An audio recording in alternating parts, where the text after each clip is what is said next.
Share ಅಂದರೆ very simple ಆಗಿ ಹೇಳ್ತೀನಿ. ಆಮೇಲೆ BCom ಗ್ರಾಜುಯೇಟ್. ಓಕೆ, ಸ್ಟಾಟಿಸ್ಟಿಕ್ಸ್ ನಂದು 94 ಹೈಯೆಸ್ಟ್ ಮಾರ್ಕ್ಸು. ಅರ್ಥ ಆಯ್ತಾ? ನಾನು ಹೇಳೋದೇನಪ್ಪ ಅಂದರೆ ವೆರಿ ಸಿಂಪಲ್ ಆಗಿ ಹೇಳುವಂಥದ್ದು, ಅವನ ಕಂಪ್ನಿಗೆ ಹೆಲ್ಪ್ ಮಾಡೋದಕ್ಕೆ ಇನ್ವೆಸ್ಟ್ ಮಾಡುವಂಥವ್ರೆ ಈ ಶೇರ್ನ ಮಾರ್ಕೆಟ್ನಲ್ಲಿ ಯಾರು ಇನ್ವೆಸ್ಟ್ ಮಾಡ್ತಾರಲ್ಲ ಅವರೆಲ್ಲರೂ ಆ ಕಂಪ್ನಿಗೆ 1 ಲಕ್ಷ ಕೊಡ್ತಾ ಇದ್ದಾರೆ ಅಂತವ್ರು ಆ ಕಂಪ್ನಿಗೆ 1 ಲಕ್ಷ 100 ಕೋಟಿನ 1 ಲಕ್ಷ ಆ್ಯಡ್ ಆಗ್ತಾ ಹೋಗುತ್ತೆ ಅವನಿಗೆ. ಕರೆಕ್ಟಾ? ಆ 1 ಲಕ್ಷದಿಂದ ಅವ್ನ ಕಂಪ್ನಿ ಗ್ರೋತ್ ಆದಾಗ ಏನು ಮಾಡ್ತಾನೆ, ಕೊಡ್ತಾನೆ. ಗ್ರೋತ್ ಆಗಲಿಲ್ಲ ಅಂತಂದ್ರೆ ಮೈನಸ್ ಎಷ್ಟಾಗಿರುತ್ತೆ ಅಷ್ಟು ಕೊಡ್ತಾನೆ ಅಷ್ಟೇ. World's best strategist. King of deal closure. Highest paid consultant. Smart entrepreneur.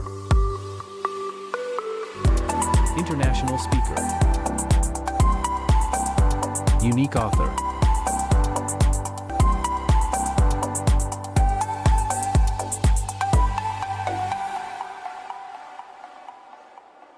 ಶೇರ್ನೇ ನಂಬ್ಕೊಂಡು ಅವ್ನು ಬಿಸ್ನೆಸ್ ಮಾಡ್ತಿದ್ದಾನೆ, ಇನ್ವೆಸ್ಟ್ ಮಾಡ್ತೀರಾ ನೀವು?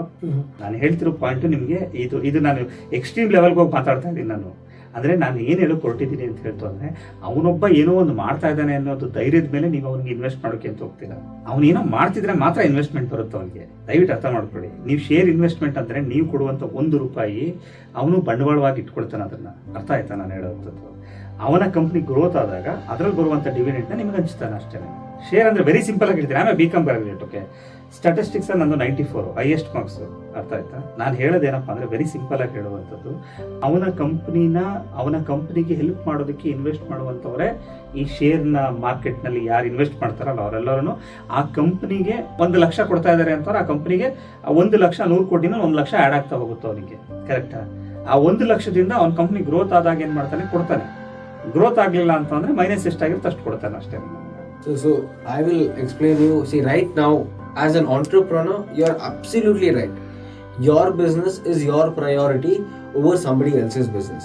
That aspect is absolutely right. But don't you think there are crores of people who have funds and are just having it idly kept in their savings bank account, which is giving probably 5-6% or 4%, 6% at fixed deposit? For them, don't you think getting a returns of 10 to 15%? ನಾನು ಹೇಳುವಂಥದ್ದು ಏನಂತ ಅಂದ್ರೆ, you are thinking again, you people are thinking in a selfish mode only. Okay, ನಾನು ಹೇಳ್ತಿರೋದೇನು ಗೊತ್ತಾ, ಯಾಕೆ ಇವತ್ತು ನಮ್ಮ ದೇಶ ಬಡತನದಲ್ಲಿದೆ, ನಮ್ಮ ಎಕನಾಮಿ ಯಾಕೆ ಕೆಳಗಡೆ ಹೋಗಿದೆ? ಯಾಕೆ ಹೋಗಿದೆ ಹೇಳಿ? ಇಂಬ್ಯಾಲೆನ್ಸ್ ಆಗ್ತಾ ಇದೆ ಫೈನಾನ್ಷಿಯಲಿ. ಇಂಬ್ಯಾಲೆನ್ಸ್ ಹೆಂಗಾಗ್ತಾ ಇದೆ ಗೊತ್ತಾ? ಇವ್ರು ಇನ್ವೆಸ್ಟ್ ಮಾಡೋದು ಯಾರಿಗೆ ಹೇಳಿ? ಚೆನ್ನಾಗಿ ನೀವು ಇನ್ವೆಸ್ಟ್ ಯಾವ್ದು ಮಾಡ್ತೀರಾ? ಚೆನ್ನಾಗಿ ಹೋಗ್ತಿರೋ ಕಂಪ್ನಿಗೆ ಇನ್ವೆಸ್ಟ್ ಮಾಡ್ತೀರಾ. ಸ್ಟಾರ್ಟ್ ಮಾಡಿದೀನಿ ಇನ್ವೆಸ್ಟ್ ಮಾಡಿ ಅಂತಂದ್ರೆ ತುಂಬಾ ಸರಿ ಯೋಚನೆ ಮಾಡ್ತೀರಾ. Of course sir, definitely. ನಾನೊಂದು ಸ್ಟಾರ್ಟ್ ಮಾಡಿದ್ದೀನಿ, ನಾನೀಗ ಸ್ಟಾರ್ಟ್ ಮಾಡಿದ್ದೀನಪ್ಪ, ನನಗೆ ಬೇಕು ಆಕ್ಚುಲಿ ಇನ್ವೆಸ್ಟ್ಮೆಂಟ್ ಬೇಕು, ನಾನು ತುಂಬಾ ಶ್ರಮ ಪಟ್ಟು ಪ್ಲಾನ್ ಮಾಡಿದ್ದೀನಿ, ನನ್ಗೆ 1 ಲಕ್ಷ ಕೊಡಿ ಅಂತ ಹೇಳ್ತೀನಿ. ನಿಮ್ ತರ ಯಂಗ್ ಜನರೇಷನ್ಗೆ I can't able to take risk man ಅಂತ ಹೇಳ್ತೀರಾ. 100%. ಅಂದ್ರೆ ಈಗ ಸೋಕಾಲ್ಡ್ ದುಡ್ಡು ಇಟ್ಟಿರುವಂತವ್ರಿಗೆ ಹೇಳಿ, ನೀವು ಸೇವಿಂಗ್ಸ್ ಅಕೌಂಟ್ ಅಲ್ಲಿ ಇರೋರಿಗೆ, ಅವರು ದುಡ್ಡು ಕೊಡ್ಬೇಕಾಗಿರೋದು ಯಾರಿಗೆ? ಇಂಥವ್ರು ಕೊಡ್ಬೇಕು. ಆದ್ರೆ ಅವರು ರಿಸ್ಕ್ ತಗೊಳ್ಳಲ್ಲ ಅಂದ್ಬಿಟ್ಟು ನಿಮಿಷ ಅದನ್ನೇ ಹೇಳ್ತಿರೋದು. You people blindly believing on the annoying people whose graph is very good. ಅದೇ ನೀವು ಹೆಂಗೆ ಗೊತ್ತಾ, ಈಗ ನಾನು ಒಂದು ಕಂಪ್ನಿ ಕೆಲಸಕ್ಕೆ ಸೇರ್ಕೊಳ್ಳೋಕೆ ಅಂತ ಹೋಗ್ತೀನಿ ಅಂದ್ರೆ ನಿನ್ನ ಎಕ್ಸ್ಪೀರಿಯನ್ಸ್ ಏನು ಅಂತ ಕೇಳ್ತಾರೆ. ಎಕ್ಸ್ಪೀರಿಯನ್ಸ್ ಇಲ್ಲ ಅಂದ್ರೆ ಟ್ಯಾಲೆಂಟ್ ಬೆಲೆನೇ ಇಲ್ಲ. ಟ್ಯಾಲೆಂಟ್ ಬೆಲೆನೇ ಇಲ್ಲ ಅಂತ ಹೇಳಿದಾಗ ಎಕ್ಸ್ಪೀರಿಯನ್ಸ್ ಇರೋರು ಏನ್ ಮಾಡ್ತಾನೋ ಅದನ್ನ ಆಟಿಟ್ಯೂಡ್ ತೋರಿಸ್ತಾನೆ, ಆ ಕಂಪ್ನಿ ಹಾಳು ಮಾಡ್ತಾನೆ. ತಪ್ಪು ತಿಳ್ಕೊಬೇಡಿ, ಆ ಥರ ಮಾಡಲ್ಲ 90%. ಬಟ್ ನಾನು ಹೇಳುವಂತ ವಿಚಾರ ಇಷ್ಟೇ, ಅವ್ರು ಏನ್ ಮಾಡ್ತಾರೆ ಅಂದ್ರೆ ಅವ್ರು ದುಡ್ಡನ್ನ ಅಲ್ಲಿಗೆ ಹಾಕ್ತಾಗ ಮತ್ತೆ ದುಡ್ಡು ಇರೋರ ಹತ್ರನೇ ದುಡ್ಡು ಹೋಗ್ತಾ ಹೋಗುತ್ತೆ, ಎಗೇನ್ ಇಂಬ್ಯಾಲೆನ್ಸ್ ಆಗ್ತಾ ಹೋಗುತ್ತೆ. ಅವ್ನೇನ್ ಮಾಡ್ತಾನೆ ಗೊತ್ತಾ? ಇಲ್ಲಿ ನೋಡಿ ಹೇಳ್ತೀನಿ, ನೀವು ಕೊಡುವಂತ ದುಡ್ಡಲ್ಲಿ is not he will not invest only for that. Okay, his salary is 20 lakh rupees ಅಂತಂದ್ರೆ he used to take for a 30 lakh rupees salary ತಗೊಳ್ತಾನೆ. ಅವ್ನು ಲಕ್ಸುರಿ ಖರ್ಚು ಮಾಡ್ತಾನೆ.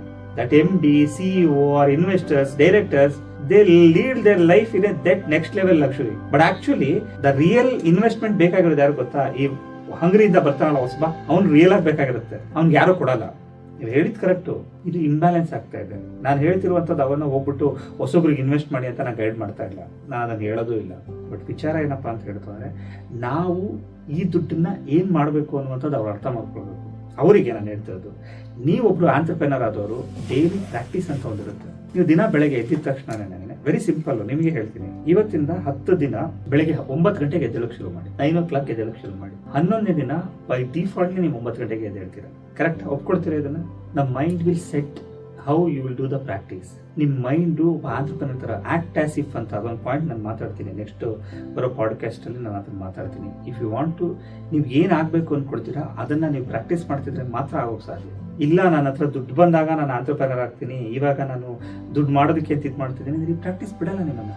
I'm a non-smoker. I'm a non-alcoholic. Okay, I don't have any lousy habit. A successful entrepreneur or a business people, they will not take alcohol. Addiction ಯಾವುದಕ್ಕೂ ಆಗಲ್ಲ ಅವರು. Addiction ಯಾವುದಕ್ಕೂ ಆಗಲ್ಲ.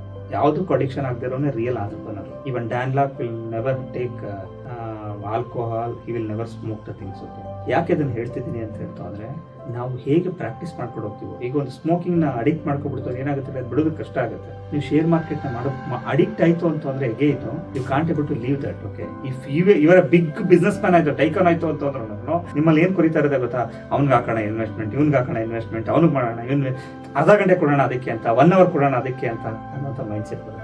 Entrepreneur ಒಂದು ಬೇರೆ ಕಂಪ್ನಿ ಬಗ್ಗೆ ಯೋಚನೆ ಮಾಡುವಷ್ಟು ಟೈಮ್ ಅವ್ನಿಗಿರಲ್ಲ ರಿಯಲಿ.